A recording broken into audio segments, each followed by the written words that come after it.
আসসালামু আলাইকুম, welcome back to my channel লিপি কুকিং রেসিপিতে সবাইকে স্বাগতম জানিয়ে শুরু করছি আজকে রেসিপি। আজ আমি আপনাদেরকে তৈরি করে দেখাবো কাচ্চি মাছের চচ্চড়ি। এই রেসিপিটি তৈরি করা খুবই সহজ, খেতে ভীষণ মজার, অল্প সময়ের মধ্যে তৈরি করে নেওয়া যায়। তো চলুন দেখে নেই পুরো রেসিপিটি। তো এখানে আমি কাচ্চি মাছের চচ্চড়ি করার জন্য নিয়েছি নতুন আলু, টমেটো, ধনের পাতা। কাচ্চি মাছের চচ্চড়ি নতুন আলু টমেটো দিয়ে,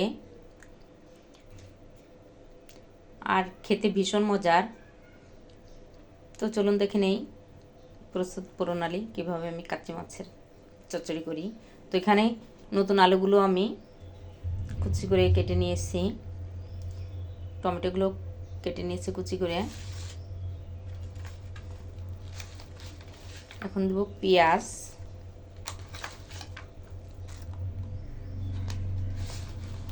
কাঁচামরিচ,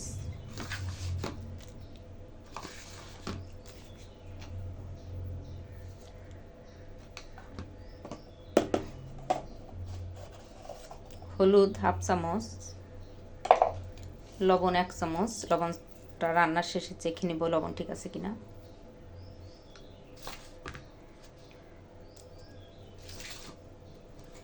দেব রসুন বাটা, জিরা বাটা 1 চামচ করে। দেব তেল, তেলটা আর পেঁয়াজটা একটু বেশি দিতে হবে। তো সব কিছু দিয়ে ভালো করে মাখিয়ে নিব।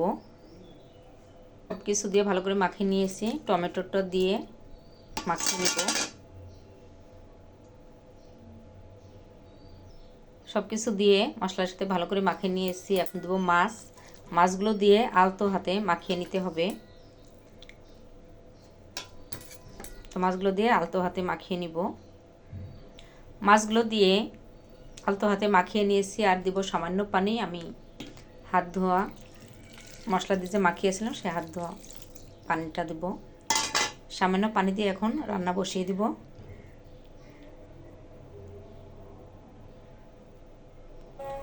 ঢাকনাটা দিয়ে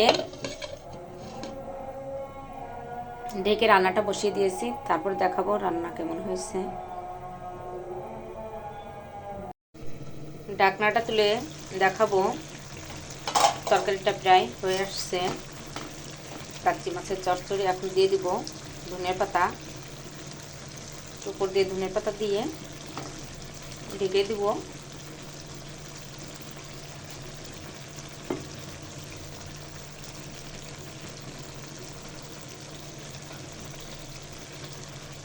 যে পানিটুকু আছে নিচে টেনে যাবে, শুকিয়ে যাবে।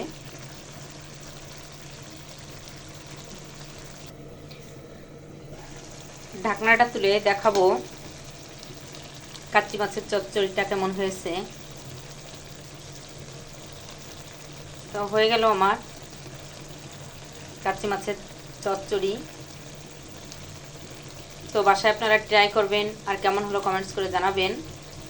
আর খেতে ভীষণ মজার, ধনে পাতা টমেটো নতুন আলু দিয়ে রান্না। তো বাসায় আপনারা ট্রাই করবেন, আর কেমন হলো কমেন্টস করে জানাবেন।